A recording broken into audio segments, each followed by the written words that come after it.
Raadio 2 siin 8.40 kell ja meie nädala tegija on väga kurb osaline meie väga kurvas juhtumis, mis leidis Moskvas. Nimelt rändtsirkuse buss sõitis ringi.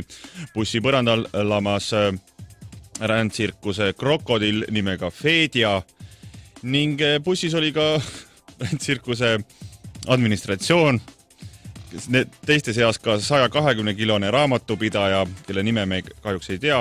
Temal ei olnud turvavööd kinni ja buss pidurdas ning 120-kilone raamatupidaja kukkus Fedjale peale. Pärast seda juhtumit sai reptiil vigastusi ja Fedja oksendas 3 tundi. Me oleme helistanud Moskva rändtsirkuse raamatupidajale, kes selle asja kõik põhjustas. Tervist, kuidas on teie nimi? Алло, ну здрасте. Ну, võite vaadata, kuidas... Kas te ei tea minu nimi? Me oleme rääkinud teiega varem. Oleme? Jaa. Me viimase aasta paari jooksul siin väga palju vene paksude prouadega rääkinud. Да.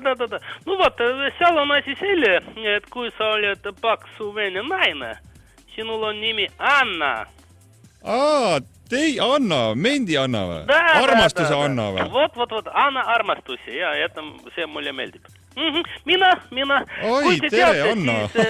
Tere. Teate, siis ma lisaks selle, et ma töötan, в televiisoris, olen televisiooni töötaja. Teil on oma show lausa. Mul on ma töötan veel ka puhkalterina tsirkuses. Nii. No vot, Anna. Mis juhtus siis, Anna? Kuidas turvavööd polnud kinni, krokodill Fedja sai oksendas? No vaata juhtus see, et ma ei saanud panna selles vanas bussis turvavee kinni, seal ei olnud. Või ei mahtunud ümber?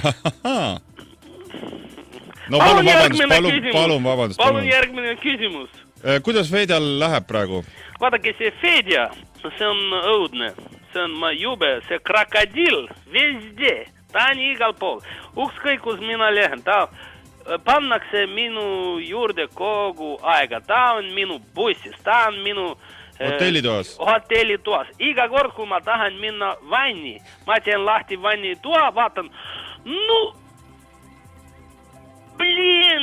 Krokodill vanne. Ta on iga kord minu juures, ta on minu vannis, ta on minu WC, ta on minu bussi. Igale poole mina vaatan, seal on Fedja. Kas te olete tsirkuse direktorilt küsinud, et miks teid just pannakse siis gastrollidel Fedjaga just ühte tuppa ja ühte kohta? Ja olen, aga vaadake, tema ütleb, et Fedja roheline ja minu huulti punane sobivad väga hästi kokku ja tema on värvi inimene, nii peab jääma ja võta või jätta see töökoht, kui ei taha, siis mine. Kellega te tahaksite olla tsirkusest ühes? No ma tahaksin olla, siin on üks väga ilus klaun.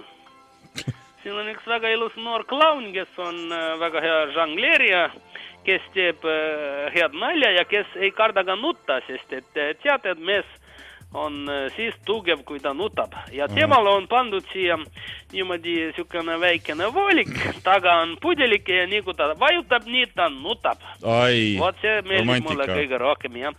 Aga nüüd pean olema selle krokodilli peal ja krokodilli oksendas. Oi, kas te teate, kui õudne see oli? Kas te teate, mida krokodill sööb? Kalu? Kala sööb, liha sööb, haisuliha. Ta sööb haisuliha, kui liha on läinud halvaks, siis krokodill sealt võtab suure tüki ja kõik see tuli välja tema seest meie bussi ja minu koti peale ka aksendas. Õudne reptiloid. Rääkige veel mõni huvitav juhtum äkki tsirkusega ringi rändamisest, mis veel on kindlasti juhtunud põnevad asju, mis ajakirjandusse pole jõudnud? No ma võin rääkida sellest, kuidas ma pidin käima Fedjaga jalutamas. Nad sundisid minu panid siis maha, krokodilli andsid ka minu kätte ja panid kaela krokodillile, kuidas see? Kaelarihma, jah.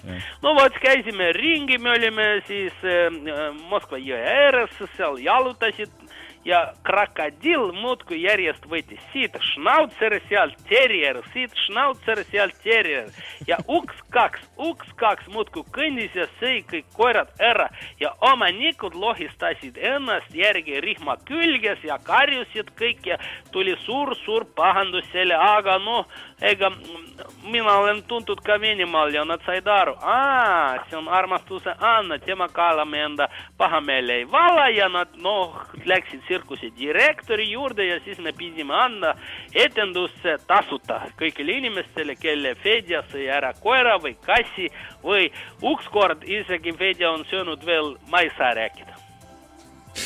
Ei saa rääkida, see on tõsine lugu, aga jah, kas te teate, millega saab need kalaokseplekid välja? Siiamaani püksid koos, haisetavad. Alkoholiga. Alkoholiga. Selge, Anna. Suur tänu teile ja loodame, et armastuse rindel ja tsirkuse raamatupidajana näete kõik hästi. Счастливо.